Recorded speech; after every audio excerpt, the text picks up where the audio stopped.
दोस्तों नमस्कार। 4 PM गुजरात पर आप सभी का बहुत बहुत स्वागत है। मैं हूं आपका दोस्त मयूर जानी। दोस्तों ये खबर जो हम आपको सुनाने जा रहे हैं, दिखाने जा रहे हैं, जो बातचीत करने जा रहे हैं, वो फिर से एक ऐसा घपला, एक ऐसा घोटाला जो अहमदाबाद से बहुत करीब एक विरमगाम नाम का एक शहर है, ये पूरा एक तहसील है, वहां पे ये घटा है। और किसके साथ घटा है? ये घपला जो हुआ है वो किसानों को चूना लगा के हुआ है। और ये बात हमारी जानकारी में जब आई तो वो इसलिए आई क्योंकि एक बड़े ही निडर, एक निर्भीक पत्रकार है, बहुत ही युवा है, वहां के विरमगाम में उनका बेस है। और अपने आसपास के क्षेत्र का सभी जो है वो एक उसको कवर करते हुए ये जो युवा पत्रकार है वो पत्रकारिता करते हैं। और बड़ी निर्भीक, हमने उनका तरीका देखा, हमको बड़ा अच्छा लगा। हमने उनका एक चैनल है क्रांति मार्ग करके, वो क्रांति मार्ग चैनल में गुजराती के जितने भी लोग हैं वो प्रादेशिक भाषा में गुजराती में इसको करते हैं। तो मैं तो कहूंगा कि जो लोग हैं वो क्रांति मार्ग पे जाइएगा, उसको आप देखिएगा, बहुत अच्छी अच्छी रिपोर्ट करते हैं वो। तो जब हमने उनको पूछा कि भाई ये जो खबर आपने की है इस पर हमको बात करनी है, क्योंकि ये इसलिए बहुत जरूरी बन जाता है कि ये जो किसानों के खैर ख्वाह अपने आप को कहने वाली जो ये पार्टी और इसमें उस पार्टी के लोग जो सत्ता में बैठे हैं, जिसका नाम है भारतीय जनता पार्टी, उस सत्ताधारी पार्टी के द्वारा क्या क्या घपले हो रहे हैं इसकी जानकारी भी जो है वो आप तक पहुंचाना जरूरी होता है। और ऐसे टेकन फॉर ग्रांटेड लेके रखा हुआ है भाई। हमने 2 दिन पहले आपको खबर सुनाई थी कि कैसे कच्छ के एक गरीब किसान की साथ जो है उसको उसको धोखाधड़ी उसके साथ की गई, कैसे फ्रॉड किया गया। और कितना बड़ा चूना जो है सरकार को लगाया गया, राजस्व का कितना बड़ा चूना उस किसान को लगाया गया, और उसके पैसे कैसे इलेक्ट्रल बॉन्ड में डाल दिए गए। अब इसका पता नहीं कि इसके पैसे का जो घपला हुआ है वो कहां गया, लेकिन घपला है बहुत बड़ा। तो हम उन्होंने जिसने इस चीज को कवर किया है, ब्रेक किया है, उसी एक युवा निर्भीक पत्रकार विनीत कुमार, उनका नाम है विनीत कुमार, उनको हम जोड़ते हैं हमारे साथ और उन्हीं से जो है हर एक चीज को समझने की कोशिश करते हैं। तो विनीत भाई, एक तो बहुत बहुत आपको साधुवाद, धन्यवाद कि आपने बड़ी हिम्मत का काम करते हुए, जब हमने देखा आपका इंटरव्यू, दिखाएंगे फिर लोगों को भी, आपने जो सवाल पूछे हैं जो बड़े तीखे और होने भी चाहिए, और जिस तरह से आपने इस खबर को अनवील किया है, हमको बड़ा अच्छा लगा। हमको लगा कि आपकी बात और आपने जो हिम्मत दिखाई है और जो घोटाला हुआ है वो भी जो है इस देश के लोगों के समक्ष जो है उसको प्रस्तुत करना चाहिए।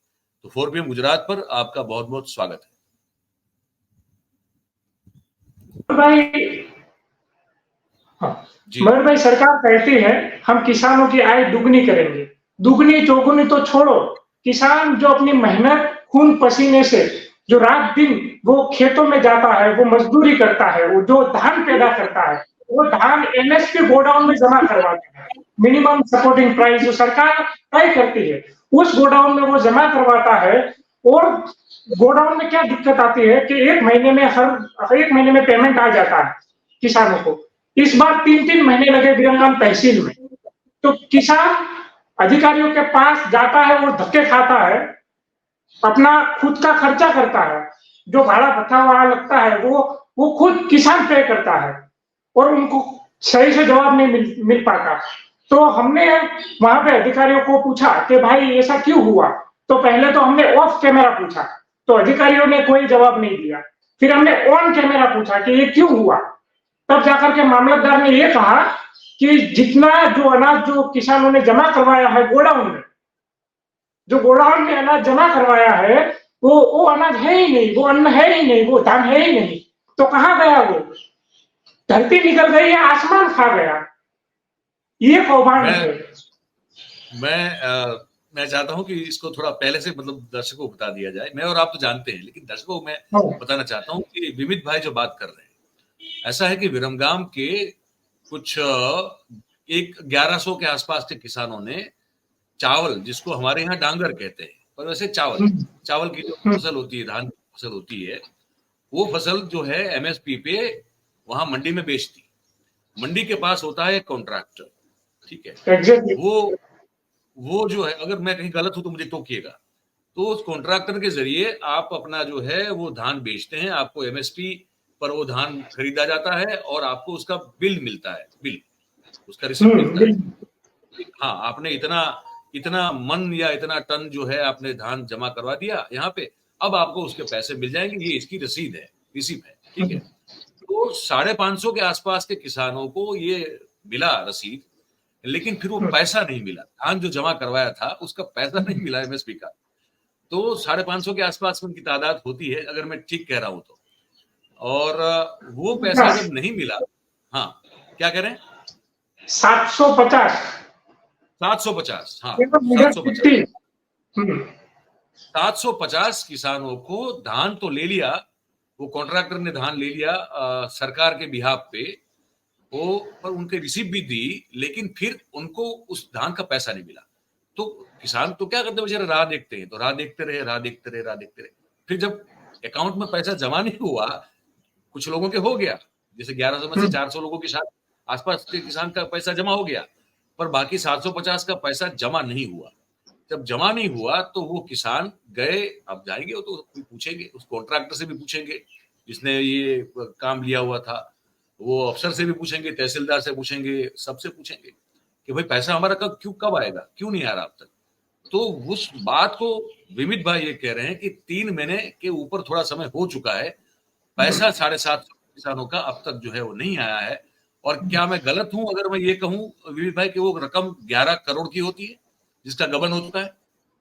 बस करोड़ों में है, जिसकी जो रकम क्या आप बोल रहे हैं एग्जैक्ट मुझे नहीं पता, लेकिन करोड़ों में है। और वहां के जो विधायक है, वहां के एमपी है, एक शब्द बोलने का तैयार नहीं है। क्यों, आखिरकार क्यों चुप है वो? ये भी बहुत बड़ा सवाल है। करोड़ों में है सर, हाँ करोड़ों में है। मुझे बताया गया कि 11 करोड़ के आसपास का मामला बनता है। और ये भी मैं हम दर्शकों को बता दें, अगर मैं कहीं गलत जानकारी दे रहा हूं तो आप मुझे टोक दीजिएगा, कि जिन किसानों को पैसा नहीं मिला धान जमा करवाने के बाद, 3 महीने से वो धक्के खा रहे, ठीक है। और सरकार जो है, जब इन्होंने अपनी बात रखी तो सरकार की ओर से ये कहा गया कि ये तो क्यों पैसे दे, क्योंकि उतना जितना धान बता रहे हैं आप कि आपने जमा करवाया, वो धान तो वहां से गायब है, वो धान तो गोडाउन में है नहीं। तो जब धान गोडाउन में नहीं है तो हम पैसे किस चीज के दे? पहले ये हुआ ना पहले। फिर जो एफिडेविट वो जो है 300 रुपए वाला, वो जो बताइए क्या, वो क्या किया?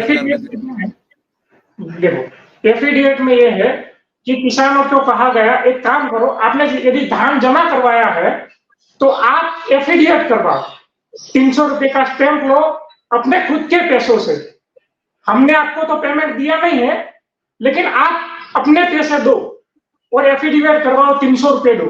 तो कोई किसान 50 किलोमीटर दूर रहता है, कोई 60 किलोमीटर दूर रहता है, वो आता है भाड़ा भर करके और कचहरी में जाता है, वो 300 का स्टैंप लेता है और एफिडेविट करवाता है कि मैं बात सरकार, हमने ये धान आपको ही जमा करवाया है और आपकी ये रसीद है जो आपने हमें दी है कि इतना किलो इतना टन धान आपने लिया है और आपको इतना पैसा चुकाना है हमको। आप क्यों बार बार हमें बार बार हमें यहाँ आना पड़ता है, धक्का खाना पड़ता है? हम अपना मेहनत मजदूरी छोड़ के आते हैं, 200-300 रुपए दिहाड़ी मिलती है, उससे ज्यादा हम कितना कमा लेते हैं, वो भी आप हमसे छीन लेते हैं। यहाँ पे धक्का खाने आते हैं। तो 300 रुपए का उन्होंने एफिडेविट करवाया, उसके बाद भी उनका जो समाधान नहीं हुआ, उसके बाद भी अब तक 750 में से हमारी लड़ाई के बाद 140 लोगों को पेमेंट हो चुका है।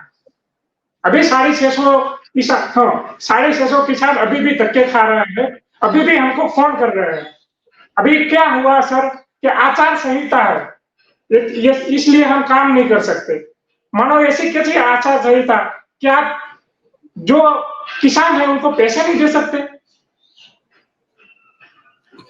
डाइवर्जन रूल उनको घुमाया जा रहा है। पहले 3 महीने तो आचार संहिता नहीं थी, तब तक क्यों पैसे नहीं दिए? और यहाँ पे घपला किसने किया? नेता ने किया, अधिकारी ने किया, कॉन्ट्रैक्टर ने किया, किसानों ने किया। यदि किसानों ने किया होता तो उनके पास रसीद कैसे आई? रसीद वो सरकारी सिस्टम में वो जो होती है एप्लीकेशन उनकी, जो एमएसपी की, उसमें जनरेट होती है। किसान कोई जेरोक्स वाले के पास तो गया नहीं कि भाई हमको ये रसीद दे दो डुप्लीकेट। यदि ऐसा हो तो आप जांच करवाइए। आप किसानों पे आरोप लगा रहे हैं सीधा अपनी गलती छुपाने के लिए, किसानों पे आरोप लगा रहे हो। यदि सच में आपने अनाज दिया है, हमें तो नहीं लगता आपने अनाज दिया है, ऐसा अधिकारियों का कहना है। यदि दिया है तो हमको ये प्रूफ दो, कितने बजे आप आए थे, कितने बजे गोडाउन में घुसे, कितने बजे ट्रैक्टर खाली किया, जो आपने मेहनत पसीने से जो धान जो जमा करवाया है। हाँ जी, वो तो जो रिसीव है उसी से साबित होता है ना, उससे बड़ा प्रूफ क्या एग्जैक्टली चाहिए? एग्जैक्टली, बस उसी रसीद के सहारे उनको पेमेंट करवा देना चाहिए, लेकिन अब तक पेमेंट नहीं हुआ। और हम सर एक बात मैं कहना चाहूंगा कि एक किसान था पिंटू कोहली नाम का, उन्होंने कहा कि भाई इतने सारे किसान है, आपका पेमेंट नहीं हुआ, तो एक काम करो, हम एक आवेदन पत्र देते हैं मामलतदार को, जो एजुकेटेड मजिस्ट्रेट कहा जाता है ना, तो वो हमारी सुनवाई करेंगे और ऊपर बात पहुंचाएंगे। तो वो बंदे ने एक दिन पहले डिक्लेयर किया कि हम जाएंगे, तो उसको डिटेन कर लिया पुलिस द्वारा। अरे किसान अपनी हक की बात कर रहा है, आप उसको डिटेन कर रहे हो, और पैसा नहीं आया है। पैसा कैसा नहीं आया? अपना खुद का मेहनत पसीने से वो धान जमा करवाया है, तो बदले में पैसा देगा कि नहीं? एक हाथ दे एक हाथ ले, बस यही है। सरकार से कोई ज्यादा उम्मीद नहीं है उनको कि भाई हमें ज्यादा पैसा दो, जितना दान दिया है उतना पैसा दो। लेकिन क्यों नहीं दे पा रहे? आप बड़े बड़े वादे करते हो कि हम 2 गुनी आय कर देंगे, वो वादे तो चलो खोखले सही, लेकिन जो दान दिया है उसके बदले में तो जो पैसा मिलना चाहिए ना। सर एक बात मैं कहना चाहूंगा, कई किसान ऐसे हैं जो शादी का सीजन चल रहा था, बच्चों की शादी होती है, तो हमसे फोन किया और वो रोए, बकायदा वो रोए कि भाई कुछ हेल्प करो, बेटी की शादी है, 1 साल से मेहनत कर रहे हैं, जो गुजराती में उसको डांगर कहा जाता है, उत्पादन किया, जो हिंदी में उसको चावल कहा जाता है, तो हमने वो धान पैदा किया है, हमने सरकार को जमा करवाया है, मतलब एमएसपी गोडाउन में जमा करवाया है, पैसे नहीं मिले, साथ कुछ तो करो, बेटी की शादी है, घर में कोई बीमार है, पैसे कैसे चुकाएंगे, कर्जा लिया हुआ है हमने, अभी आत्महत्या करने की नौबत आ गई है। तो मेरे अंदर का पत्रकारित्व ना तभी जाग गया, मतलब मेरा पत्रकारित्व और एक्टिविज्म दोनों साथ साथ में चलते हैं। तो मैं गया अधिकारियों के पास, मैंने कहा कि पहले तो मैं ऑन कैमरा गया, ऑफ कैमरा गया, मैंने कहा भाई किसानों का पैसा क्यों नहीं दिया आप लोगों ने, 3 महीने हो गए। बोला कि इंटरनल मैटर है। मैंने कहा इंटरनल मैटर है तो आप कुछ तो बोलिए कि क्यों नहीं मिला है, कुछ तो क्लू दीजिए। तो क्या हम आपको जवाब नहीं दे सकते? उनको पता नहीं था कि मैं पत्रकार हूं। फिर मैंने अपने कैमरामैन को बुलाया और पहुंच गए वहां पे, अधिकारियों को सवाल पूछा कि क्यों नहीं दिया आपने।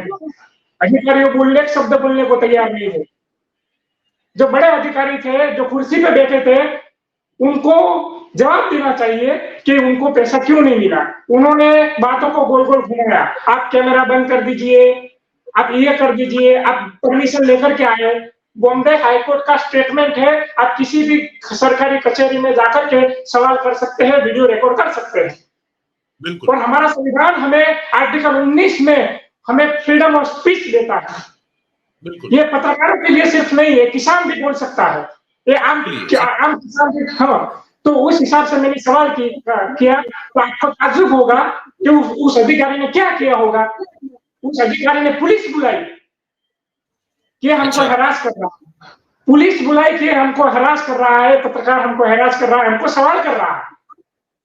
एक तो अपनी गलती छुपाने के लिए आप पुलिस बुलाते हो, और हमको पत्रकारों को और जो एक्टिविस्ट है, जो किसान की हक की लड़ाई लड़ रहा है, उसको जेल भिजवाते हैं।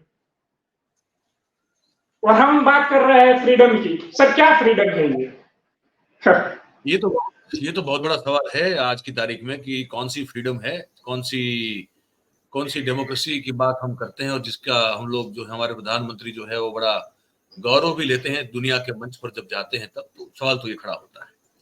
अब उसमें मुझे एक चीज और समझनी है, आपने कहा अभी कुछ समय पहले कि 750 में से 140 किसानों को अभी पैसा मिल चुका है, पैसा मिल गया।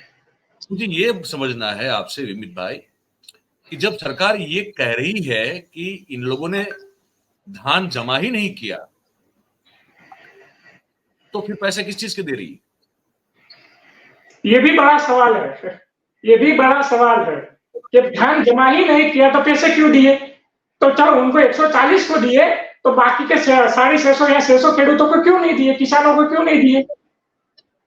मतलब कहीं ना कहीं अपनी गलती छिपाने का पूरा का पूरा प्रयास है इसमें। अभी लोकसभा चुनाव आ रहा है तो सरकार की बदनामी न हो, तो जो मतलब अच्छे किसान है जो बोल सकते हैं, शायद उनको पैसे मिल गए हैं, ऐसा भी हो सकता है। हमने तो जांच करवाई नहीं है, जांच अभी वो करवाएंगे, किसको दिया है, क्यों दिया है। यदि आप पहले कह रहे हैं कि हमको धान मिला ही नहीं है तो क्यों दिया आपने पैसा? अभी उनको दिया तो बाकी को क्यों नहीं दिया? सभी ने एफिडेविट में सेम ही लिखा है ना? तो 140 के साथ मिला और 650 के साथ डिस्क्रिमिनेशन क्यों? फिर क्यों? मतलब इसीलिए डिस्क्रिमिनेशन सर कि किसानों के अंदर भी फूट पड़ा है। मतलब उनको भी डिवाइड कर दो आप, सवाल पूछने वालों को दे दो, उनको डिवाइड कर दो और अपनी गलती छुपाओ। और अंग्रेजों का रूल्स, डिवाइड एंड रूल्स हर जगह पे वो लागू करते हैं, गरीबों में, किसानों में, जातिवाद में, हर जगह यही। और अपनी जो है मंशा और उस पर वो खड़े। आपके तो विधायक हैं, तो बड़े तेज तर्रार युवा आंदोलनकारी नेता हुआ करते थे, हार्दिक पटेल, जो आपके वहां के विधायक हैं। हुआ करते थे तेज तर्रार, अभी विधायक ही है। और भाजपा में विधायक होना आपको तो पता है कि ऊपर से जो आला कमान जो कहता है इतना ही बोलना पड़ता है, वरना अगली बार तो टिकट नहीं मिलेगी शायद। यदि कुछ अपने मन से बोल दिया, आज संविधान के हिसाब से वाणी और अभिव्यक्ति की आजादी मिली है, उसका उपयोग किया तो शायद टिकट कर सकती है। कुछ तो मजबूरियां रही होगी, उन्हें कोई बेवफा नहीं होता। बस यही हाल है सभी का। तो क्योंकि वो खुद किसान के बेटे हैं, वो पाटीदार हाँ, है किसान के बेटे। हाँ, तो वहां नहीं ये किसान जब जो है सब उनके वोटर्स हैं सब, तो उन्होंने वहां नहीं की, अपनी बात नहीं रखी हार्दिक पटेल के समक्ष के, भाई आप तो विधायक है, आपको हमने चुन के भेजा हुआ है, आप न्याय दिलवाइए हमको। हुआ कैसा नहीं हुआ? बात रखी पर बोलना चाहिए ना, उनको बोलना चाहिए जो बात रखी है। हर कोई बात तो रखता है कि भाई पेमेंट नहीं हुआ है, आप हमारे विधायक है, आप आए थे, आपने भी वायदे किए थे मोदी जी की तरह, तो आप हमारी हेल्प कीजिए, हमारी मदद कीजिए, हमारे घर में शादी है, पैसे दिलवा दीजिए, बात तो कहीं होगी। तो कहीं ना कहीं मुझे ये लगता है कोई राजनीतिक षड्यंत्र भी हो सकता है इसके पीछे, राजनीतिक लोग भी इसमें इन्वॉल्व हो सकते हैं। इसीलिए शायद हार्दिक पटेल जी की मजबूरियां कुछ रही होगी, इसलिए उन्होंने ये मुद्दा नहीं उठाया, इसलिए हम जैसे सामान्य पत्रकारों को ये मुद्दा उठाना पड़ता है। मुझे इसमें जो मैं समझ पा रहा हूँ यहाँ बैठे बैठे, और आपकी रिपोर्ट मैंने जो देखी और मैंने कुछ बातें की कुछ लोगों से विरमगाम में, तो मुझे जो समझ में आ रहा है वो ये आ रहा है, मैं आपसे पूछना चाहूंगा कि ये जो कॉन्ट्रैक्टर है इसका रोल बड़ा अहम होता है। जो मंडी का कॉन्ट्रैक्टर है, जो धान लेता है किसानों से और उसको उनको रिसीव देता है और फिर गोडाउन तक पहुंचाता है ना? तो वो कॉन्ट्रैक्टर का जो रोल है, उसकी जो भूमिका है, वो बड़ी महत्वपूर्ण होती है। अगर ये गफला कहीं हुआ है, जो हुआ तो है, पक्की बात है, तो इसमें कॉन्ट्रैक्टर के बिना ये गफला हो नहीं सकता, हो ही नहीं सकता, किसी भी सूरत में नहीं हो सकता। कॉन्ट्रैक्टर है, कॉन्ट्रैक्टर का नाम तो शायद मुझे पता नहीं है, लेकिन कॉन्ट्रैक्टर भी इसमें इन्वॉल्व है, अधिकारी भी इसमें इन्वॉल्व है। और मुझे कहीं ना कहीं ऐसा लगता है कोई राजनीतिक जो बड़ा बंदा हो, राजनीतिक वो बड़ा कद हो, वो भी इसमें इन्वॉल्व है, इसीलिए जांच सही से नहीं हो पा रही है। मैंने वहां के मामलतदार को पूछा, सर आपको जान के ताज्जुब होगा, मैंने कहा कि सर आप जांच करवा रहे हैं? हाँ जी मेरा जांच करवा रहा हूँ। सर आपको पता है कि पैसे कब मिलेंगे? सर मुझे पता नहीं है पैसे कब मिलेंगे। ये मामलतदार का कहना है, जो जांच करवा रहा है अधिकारी उसको भी पता नहीं है कि पैसे कब मिलेंगे। मैं वो आपने जो पूछा है ना, मैं वो दिखाना चाहता हूँ दर्शकों, जो आपने वो बड़ा एक बहुत ही अच्छा प्रयास किया था तहसीलदार से बात करके, वो किस तरह से आपसे बातें होती, आप किस तरह पूछ रही है, मैं दिखाना चाहता हूँ दर्शकों को, देखें। જેટલા બિલો બન્યા છે ટેકાના ભાવે જે કોઈ બી ખરીદી થઈ એમાં જેટલા બિલો બન્યા છે એના કરતાં માલ ડાંગર એમ કે ભાઈ ગોડાઉન ઉપર ઓછી હતી, એ કારણે પેમેન્ટ અટકાવવામાં આવ્યું હતું. અત્યારે હાલ સરકારશ્રીના નિર્ણય મુજબ દરેક ખેડૂતોના જોડેથી અમે સોગંદનામું મેળવી રહ્યા છીએ અને એમના જોડેથી પુરાવા મેળવી રહ્યા છીએ કે તમે અહીંયા ડાંગર જે ટેકાના ભાવે ખરીદી થતી હતી ત્યાં આવી અને એમને ડાંગર નાખેલી છે, એ બાબતની અત્યારે હાલ સોગંદનામું મેળવવાની કામગીરી ચાલુ છે. એ પહેલાં ગ્રામમાંથી ગ્રામ સેવક અને તલાટીની ટીમ બનાવીને બી એક પંચનામું કરવામાં આવેલું છે. એના આધારે તપાસ કરી અને સરકારશ્રીને અમે રિપોર્ટ મોકલી આપીશું. ત્યારબાદ સરકારમાંથી એમ કે નિર્ણય લેવાશે અને પેમેન્ટ ચૂકવવામાં આવશે. સાહેબ, ભવાની એન્ટરપ્રાઇઝ નામની કોઈ એક સંસ્થા છે જેઓ આરોપ લગાવ્યો છે કે વિરંગામમાંથી ગોડાઉનમાંથી અનાજ સગે વગે થઈ જાય છે. એ બાબતે શું કહેવું સાહેબ? એ બાબતે અમને કોઈ જાણ નથી. સાહેબ, આ ખેડૂતોના એકાઉન્ટમાં જે પૈસા નથી આવ્યા, એમને જે સ્ટેમ્પ કરાવે છે સાહેબ, જે બિલ મળ્યા છે એ તો અધિકારીઓએ જનરેટ કરેલા છે, સરકારની સિસ્ટમમાં જનરેટ કરેલા છે. તો સાહેબ, બિલના આધારે નક્કી ના કરી શકાય કે ખેડૂતોના એકાઉન્ટમાં ખરેખર પૈસા આપવા જોઈએ? એ બાબતની જ તપાસ થઈ રહી છે. બરોબર. સાહેબ, આ સ્ટેમ્પનું નવું ગતોકડું સાહેબ કેમ આપવામાં આવ્યું? કારણ કે બિલ ઉપર ભરોસો નથી સિસ્ટમને કે અધિકારીઓને. એ તપાસના અંતે ખબર પડશે. સાહેબ, સ્ટેમ્પના પૈસા તો ખેડૂતોએ ચૂકવવા પડે છે. જો તપાસ ખરેખર અધિકારીઓ કરવાની હોય તો ખેડૂતોએ શા માટે વધારાના પૈસા ચૂકવવાના? એ સરકારમાંથી ઉપરથી નિર્ણય થઈને આવ્યો છે, એની ખાલી અમલવારી અહીંયા થાય છે. હા સાહેબ, સરકારમાંથી એવું કહેવામાં આવ્યું છે કે આ લોકો પાસેથી સ્ટેમ્પ કરાવવા, એવું કોઈ પરિપત્ર કે ભાઈ એવું કોઈ લેટર ઉપરથી કંઈ આવ્યો હોય સાહેબ તો અમને જરા જણાવી શકશો? જી, ગોડાઉન મેનેજર શ્રી જોડેથી મળી જશે. અચ્છા, તો સાહેબ તમને શું લાગે છે કે કેટલા સમયગાળાની અંદર ખેડૂતોના એકાઉન્ટમાં પૈસા આવી શકે એમ છે? એ અમારા હાથમાં નથી. એમ હું મામલતદાર તરીકે હું ના કહી શકું. એમ અમે અમારા જોડે જે તપાસ માગી છે એ તપાસ પૂરી કરી અને વહેલી તકે સોગંદનામા આવી જાય અને એ સોગંદનામા અમે ઉપર વિભાગમાં સબમિટ કરી દઈશું. ત્યારબાદ જે નિર્ણય લેવાનો છે પૈસા ક્યારે આવશે એ ઉપરથી જેમ કે નક્કી થશે. તમારા હાથમાં ફક્ત તપાસ જ છે? જી. અચ્છા, તો અત્યાર સુધી સાહેબ કામગીરી કેટલે પહોંચી છે અને ક્યાર સુધી પૂરી કરવામાં આવશે આ? ગઈકાલે 100 ખેડૂતોના સોગંદનામા થયા છે. આજે 150 જેટલા ટોકન આપ્યા છે.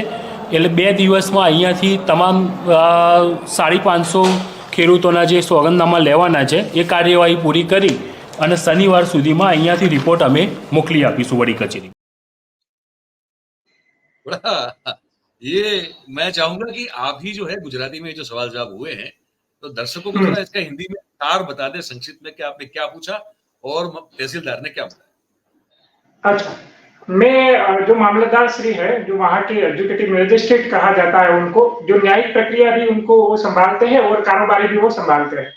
तो मैंने उनको ये कहा कि किसानों के अकाउंट में पैसे क्यों नहीं आए. तो उन्होंने ये कहा कि जितना अनाज, जितना धान किसानों ने दिया है वो उतना गोडाउन में नहीं है. तो मतलब अनाज कहीं ना कहीं गायब हो चुका है. कहाँ गायब हो चुका है उनको पता नहीं था. तो मैंने उनको ये सवाल किया तो किसानों को एफिडेविट क्यों करवाना पड़ा? आप बोल रहे हैं कि किसान एफिडेविट करवाओ, 300 रुपए का स्टैंप क्यों ले रहे हो आप? आपने रसीद दी है जो सरकार की सिस्टम में वो जनरेट हुई है कि यदि आपने जमा करवाया है, इतना धान आपने जमा करवाया, इतना पैसा आपको मिलना चाहिए. ये रसीद जमा हुई है, क्या उस पर आपको भरोसा नहीं है?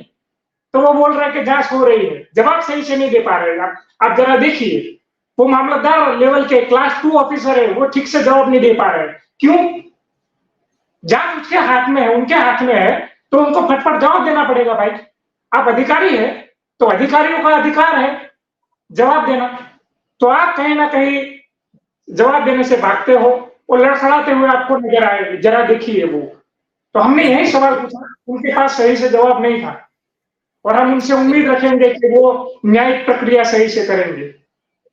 सबके हाथ बंधे हुए हैं, सबके हाथ बंधे हुए हैं, मुंह पे ताला है. मुंह पे ताला है. मैंने एक चीज और नोटिस की, इतने मतलब कि हमको लगा कि इससे तो ज्यादा सिंसियर और कोई काम करने वाला अफसर होगा ही नहीं. मतलब जवाब देते देते वो कुछ लिख रहे हैं, कुछ साइन कर रहे हैं, मतलब वो ठीक से जो है आपसे बात भी नहीं कर पा रहे बेचारे. हाँ. हमसे घबराहट नहीं है. हाँ, वो हम तो सामान्य पत्रकार हैं, हमसे घबराहट नहीं है. घबराहट जिन्होंने कौभांड किया है उनसे है कि शायद वो बड़े लोग हैं, हमारी नौकरी भी जा सकती है, हमने कुछ गलत कह दिया तो.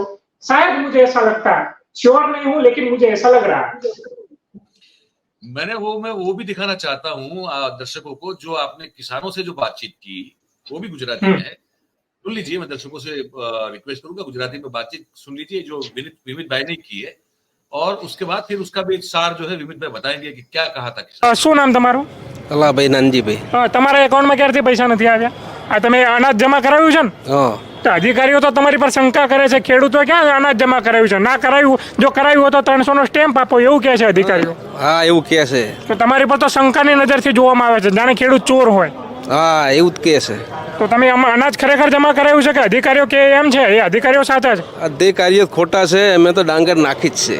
મેં લગભગ 5 ટ્રેક્ટર નાખ્યા છે. બરોબર. તો અધિકારીઓ તમે 5 ટ્રેક્ટર નાખ્યા છે, તો અધિકારીઓ કેમ માનવા તૈયાર નથી? પણ એમને બારોબાર બધો માલ વેકી માર્યો હોય. ક્યાં વેચ્યો મારે કાકા? તો અમને શી ખબર હોય કે એમને રાતોરાત ક્યાં કાઢ્યો હોય. અમે તો ટ્રેક્ટર ખાલી કરીને જતા રહ્યા. બરોબર. અમને બધી મળી ગયું ગેડર રિપોર્ટ ને બધું. પછી તો એમને શું કર્યું? બિલે આપી દીધો તમને? હા બિલ આપી દીધા. તો અધિકારીઓ તો એમ કહે છે કે ભાઈ આ બિલનું શું છે, મને તો 300 નો સ્ટેમ્પ કરી આપો તો માનીએ, બિલના તો ના માનીએ. આ તો બિલ તો કદાચ ખેડૂતોએ ખોટા પણ બનાવ્યા હોય. તમે ખોટા બિલ બનાવ્યા છે? ના ખોટા તો ના બનાવે ને. હાથે તો કોઈ બનાવે નહીં કોઈ તો વસ્તુ. કેમ અધિકારીઓ વિશ્વાસ નથી કરતા ખેડૂતો પર? શા માટે 300 નો સ્ટેમ્પ માંગે છે? પણ એમને કૌભાંડ કર્યું હોય તો જ આમાં આ અટકાયું હોય, અટકાવ થયો તમને હોય. કૌભાંડની સંભાવનાઓ લાગે છે? હા કોઈક મોટું માથું છે, મોટા માથા એમને કૌભાંડ કર્યું હોય છે કોકને. રાજકીય? હા રાજકીય. તમને શું લાગે છે આની અંદર ખરેખર કૌભાંડ થયું હશે? હા મને તો ખરેખર કૌભાંડની આમાં રાજકીય ભીનું મોટા માથા હોય એવું લાગી રહ્યું છે. કારણ કે એ પહેલાં પણ અમે રજૂઆત કરી હતી અને અત્યારે પણ આની રજૂઆત અમે કરી છે. કાલે પણ હું મામલતદારને રૂબરૂ મળ્યો હતો. કાલે પણ મેં વાત કરી હતી કે તો પછી આ ખેડૂતોને આજ દિવસ સુધી પૈસા નહીં આવ્યા, તો કાલે પણ ફરીને મને તારીખ આપવામાં આવી કે 2-4 દિવસની અંદર તમામ ખેડૂતોના ખાતામાં પૈસા જમા થઈ જશે. તો મેં એમને એ જ સવાલ કર્યો કે અમને લિખિતમાં આલો.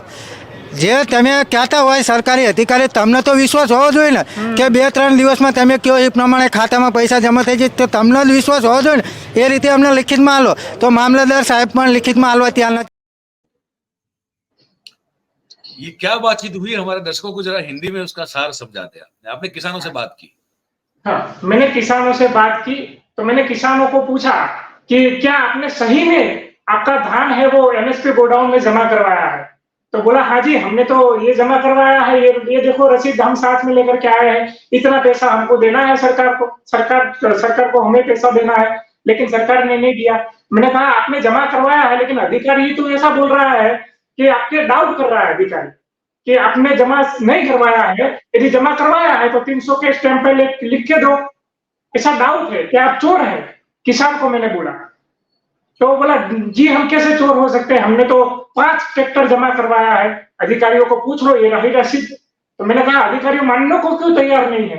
तो बोला कि वो कौभांड लगता है बड़ा, हमने तो जो अनाज जमा करवाया है, जो अन्न जमा करवाया वो रातों रात गोडाउन से गायब हो गया। मैंने कहा हाँ जी दर्शकों को ये कह जाऊं मैं कि वो कौभांड, गुजराती में कौभांड जो बोला जाता है शब्द, उसका हिंदी है घोटाला, स्कैम, घपला। हाँ। तो उन्होंने ये कहा कि बड़ा घोटाला हुआ है, बड़ा कौभांड, बड़ा स्कैम हुआ है ये। मैंने कहा आपको क्या लगता है इसमें कौन इन्वॉल्व हो सकता है? कि बड़े बड़े लोग, बड़े बड़े राजनीतिक लोग हैं वो इन्वॉल्व होंगे, इसीलिए तो हमारा पैसा नहीं मिला 3 महीने से। 3 महीने से हम धक्के खा रहे हैं, ये रसीद लेकर के घूम रहे हैं हर जगह के साथ, देखो आपके सिस्टम में जनरेट हुआ है। मैंने कहा आपने कहीं दुकान पर जाकर के गलत तो नहीं है लिखवाया, रसीद बनाई? तो उन्होंने कहा जी सर हम ऐसा क्यों करेंगे, गलत क्यों लिखवाएंगे? आप देख लीजिए कि सरकारी है, सरकारी कागज है, सरकार लिख करके देती है, ये सरकार लिख करके देती है कि आपने इतना धान जमा करवाया है, इतना टन धान जमा करवाया है, आपको इतना पैसा देना है, हमको आपको पैसा देना है। ऐसा सरकार की सिस्टम लिख करके देती है। वो लिखे हुए पर उनको भरोसा नहीं है, जिन्होंने लिखा है उनको भरोसा नहीं है। वो इसीलिए मुझे बार बार जो है वो सवाल मेरा जो है वो सुई वहीं अटक जाती है कि ये जो भी कॉन्ट्रैक्टर है, ये जिसने ये मंडी कॉन्ट्रैक्ट लिया हुआ या तो जिसको मिला होगा, ये कहीं जो है इसका बहुत बड़ा रोल है। क्योंकि इसमें होता है, आप जो कह रहे हैं बिल्कुल मुझे जो कॉन्स्पिरेसी थियरी समझ में आ रही वो ये है कि इस कॉन्ट्रैक्टर से मिलके कुछ बड़े वहां के जो आपके वहां के लोकल हो सकते हैं पॉलिटिकल लीडर, है ना, और वो भी बीजेपी से हो सकते हो, तो कहीं से हो ही नहीं सकते। देखो वहां पे नगर पालिका जो स्थानीय होती है वो बीजेपी पूरी बॉडी, जी विधायिका में धारा सभ्य यानी कि एमएलए विधायक वो बीजेपी से, मेंबर ऑफ पार्लियामेंट बीजेपी से, गुजरात में सरकार बीजेपी की, केंद्र में सरकार बीजेपी की, विपक्ष कहीं पर है ही नहीं। विरमगाम तहसील की बात करूं तो विपक्ष कहीं पे है ही नहीं, तो उसका रोल तो ऑब्वियसली होगा ही नहीं। रोल होगा तो किसका होगा, सही या गलत जो भी हो, किसका होगा, जिम्मेदार कौन होगा? वो अधिकारी होंगे या जो पक्ष में है, जो पावरफुल लोग हैं वो होंगे। तो जांच इसीलिए नहीं हो पाएगी। यदि उनका नाम आ गया तो देश में किरकिरी किसकी होगी, बदनामी किसकी होगी? जो पावर में है उसकी होगी। तो बदनामी नहीं होने देनी है। किसान चाहे मरे जिए, जो हैरान परेशान हो उनको कोई फर्क नहीं है। और उससे मैं ये आपकी बात मैं पूरी तरह समझ गया। मैं उम्मीद करता हूं कि दर्शक हमारे जो है उस बात को पूरी तरह समझ रहे हैं। पर फिर एक सवाल जो कि बहुत बड़ा है और मुझे लगता है कि ये इससे भी बड़ा घोटाला होगा, अगर सरकार ने ये पैसे जो अब तक चुकाने को मना कर रही थी और सरकार अगर चुका देगी तो ये पैसा जा रहा है हमारे आपकी जेब से, क्योंकि शुरुआत में जो घोटाला हुआ वो पैसा किसी और की जेब में चला गया, करोड़ों रुपए किसी और की जेब में चले गए। उससे उगाही होनी चाहिए, उससे पैसे वापस लेने चाहिए, उसको पेनल्टी और उसको सजा मिलनी चाहिए जो पैसा खा चुका है। अब अगर जैसे आप कह रहे हैं कि 140 किसानों को ये कहने के बाद कि भाई आपने तो धान दिया ही नहीं है, हम क्यों आपको पैसा दे, उसके बाद भी अगर 750 में से 140 किसानों को अगर सरकार पैसा दे चुकी है और अगर आने वाले दिनों में और किसानों को भी देने वाली है, तो इसका मतलब है कि वो पैसा एक्स्ट्रा जा रहा है, वो पैसा जा रहा है हमारे आपकी जेब से जा रहा है। मुझे लगता है शायद ये उससे भी बड़ा घोटाला होगा, ये मैं मानता हूँ। एग्जैक्टली एक टैक्स पेयर का पैसा है। जो हम एक साबुन खरीदते हैं ना तो उसमें इंक्लूडिंग टैक्स होता है, और वो भी आम गरीब नागरिक का पैसा है। वो जो पैसा मान लो भ्रष्टाचार उन्होंने किया, आप बोल रहे हैं कि 11 करोड़, मुझे आंकड़ा पता नहीं है, जितना भी करोड़ हो, वो पैसा कहाँ गया हो उसका कोई हिसाब किताब नहीं है। आप सरकार उसको पैसा देगी तो उनके पास तो कोई हिसाब किताब नहीं है, क्योंकि जो धान है वो तो गायब हो चुका है। कहाँ गायब हो चुका है उनको उन्होंने जांच की है, कुछ पता नहीं चला है अब तक। तो किसानों को तो पैसा देना पड़ेगा क्योंकि आपने रसीद दी है, वो तो कोर्ट में जाएगा, फिर भी उनको पैसा तो देना ही है। तो पैसा कहाँ से दोगे आप?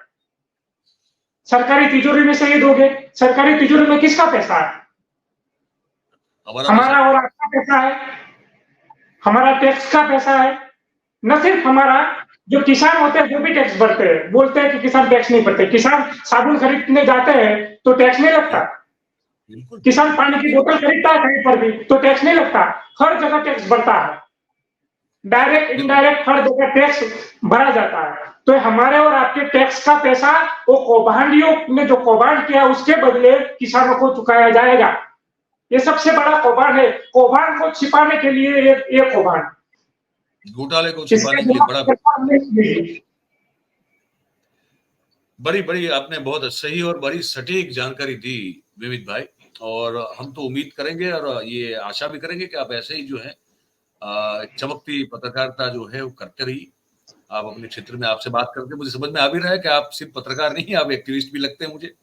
और आप अच्छे के लिए बस लड़ते रहिए और सही बात और सही मुद्दों को उठाते रहिए। जहां जहां आपको लगता है कि उन मुद्दों पे आपको अगर हम कुछ कर सकते हैं तो हमको जरूर बताइएगा, तो हम भी जो है उसमें आपका साथ जरूर से देंगे। जो बात देश के हित की हो, जनता के हित की हो, वो उठाना हम सबका जिम्मा है, चाहे वो किसी के खिलाफ भी क्यों ना हो। लेकिन अगर सही बात है तो बोलना और उस मुद्दे को उठाना हमारी और आपकी दोनों की जिम्मेदारी बनती है। आपको बहुत शुभकामनाएं भी देते हैं और धन्यवाद भी करते हैं कि आपने समय निकाला और आज आप हमारे दर्शकों के साथ रूबरू हुए। इस मुद्दे पर आपने रोशनी डाली जो कि बहुत बड़ा घोटाला है। बहुत बहुत धन्यवाद आपका, थैंक यू। धन्यवाद। कुछ आप कुछ और कहना चाहते हैं तो आप बताते। जी, आपने बोला कि मैं अपनी बात करूंगा। आपने बोला कि आप एक्टिविस्ट भी लग रहे हैं, तो कि कोई बोलता है कि जर्नलिज्म और एक्टिविज्म दोनों साथ साथ नहीं चल सकते। एक्टिविज्म में संवेदना, मतलब जो संवेदनशील होता है मतलब वो रास्ते पे निकलता है। तो कहीं ना कहीं अभी जर्नलिज्म में क्या है कि संवेदना कहीं ना कहीं मरी जा रही है। तो मैं हर किसी को कहूंगा कि जो पत्रकार है तो एक्टिविज्म भी साथ में लाए ताकि जर्नलिज्म जिंदा रहे। बस यही कहूंगा जी। धन्यवाद। आपको शुभकामनाएं, आपको बहुत बहुत शुभकामनाएं।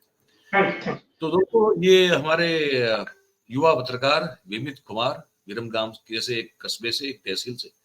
और मैं आपको बता दूं एक चीज, इसको ध्यान से सुनिएगा।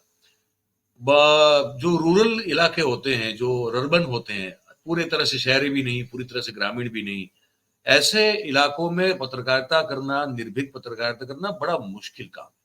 मैं आपको बता रहा हूँ, मुझे पता है वहां रह के, क्योंकि वहां आप वैसे है तो हर, अब दुनिया तो पूरी जुड़ी हुई है, लेकिन फिर भी उसका एक फर्क पड़ता है। रिमोट थोड़ा होना और रिमोट इलाके में रह के वहां के मगरमच्छों से बैर रखना, क्योंकि ये सब जो घोटालेबाज होते हैं वो सब मगरमच्छी होते हैं। तो उनके साथ ये जब आप सच्ची बात बोलते हैं तो वो आपको पसंद नहीं करते। जब पसंद नहीं करते हैं तो फिर आपको बहुत सारे परेशान करने की कोशिश की जाती है, हमको भी की जाती है यहाँ बैठे अहमदाबाद में। तो वहां तो फिर हम समझते हैं कि क्या क्या, अगर आप सच बोलते हैं तो बहुत तकलीफ आपको देने की कोशिश की जाती है। ऐसी स्थिति में निर्भीक और निडरता से सच बात कहने की हिम्मत रखना, मुझे लगता है कि बहुत प्रशंसा की बात है। और ये हम वो प्रशंसा ये विविध भाई की करते हैं। और ये हमको आपको बताना था इस बातचीत में कि कैसे किसानों से धोखाधड़ी करके, किसानों को चूना लगा के करोड़ों रुपए का गबन होता है, और फिर जब बात सामने आती है तो कैसे फिर वही किसानों की जेब के पैसे से, हमारे आपकी जेब के पैसे से, वो जो पहले मना कर रहे थे कि नहीं आपने धान दिया ही नहीं है, उन्हीं किसानों को वापस पैसे देने का भी एक घोटाला शुरू हो गया है, हो चुका है वो। और पता नहीं आगे, अब देखिए, हम तो उम्मीद रखें कि सबको पैसा मिल जाए, तो उन्होंने तो धान जमा किया था, लेकिन हम ये उम्मीद रखते हैं कि उन घोटालेबाजों से वो पैसों की रिकवरी हो, उनको दंड दिया जाए, उनसे पैसा वापस वसूल किया जाए, ताकि वो पैसा जो है वो सही जगह पहुंचे। ये जो हो रहा है अभी, जो किया जा रहा है कि मना करने के पहले, डिनाई करने के बाद अब पैसा, क्योंकि लोकसभा चुनाव है और बहुत सारी तकलीफें हैं, तो उहापोह ना हो, मतलब कि लोकमानस में, किसानों में एक तरह से नेगेटिविटी ना आए, इसको देखते हुए जो ये बंद दरवाजे के पीछे से, ये जो पर्दे के पीछे के जब खेल किया जा रहा है, वो बंद हो जाए और सही जो गुनहगार है, जिसने घोटाला किया है, उसको पकड़ा जाए, उससे पैसे वसूल किए जाए और वो पैसे किसानों को दिए जाए। हमारे आपकी जेब के जो खामखा जा रहे पैसे, उसको रोका जाए। घोटाले के ऊपर एक और घोटाला जो शुरू हो चुका है, उसको बंद किया जाए, ये उम्मीद हम करते हैं। अब आपसे ये भी उम्मीद करते हैं कि ये बातचीत आपने सुनी, आपको कैसी लगी, आप क्या सोच रहे हैं इस बात को लेकर, हमको ये कमेंट बॉक्स में लिख के जरूर से बताइएगा। बात आपको हमारी अगर पसंद आ रही है और सही और सच्ची लगती हो, तो फिर इस वीडियो को आप लाइक करें, इस वीडियो की लिंक को आप हो सके उतना शेयर करें, और हमारा जो चैनल है 4PM गुजरात, उसे आप सब्सक्राइब करें और अपने आसपास के लोगों से करवाएं। बहुत बहुत धन्यवाद करते हैं आप सभी का इस कार्यक्रम में हमारे साथ जुड़ने के लिए। Thank you very much. नमस्कार।